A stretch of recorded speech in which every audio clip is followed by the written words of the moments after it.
നന്നായി നിസ്കരിക്കും, നാട്ടുകാരൊക്കെ അറിയട്ടെ ഞാൻ നന്നായി നിസ്കരിക്കുന്നവനാണ്. ദാനധർമ്മം ചെയ്യും, ഞാൻ ധർമ്മിഷ്ഠനാണെന്ന് എല്ലാവരും അറിയട്ടെ എന്ന ഉദ്ദേശമാണ് മനസ്സിലേക്ക് കടന്നു വരിക.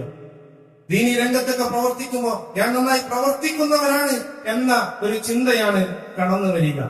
നമുക്കറിയാം ഇമാം ബുഖാരി റഹിമഹുല്ലാഹ് അദ്ദേഹത്തിന്റെ ഏറ്റവും പ്രഗൽഭമായ ഗ്രന്ഥമാണ് അസ്സഹീഹ് എന്ന ഹദീസ് ഗ്രന്ഥം.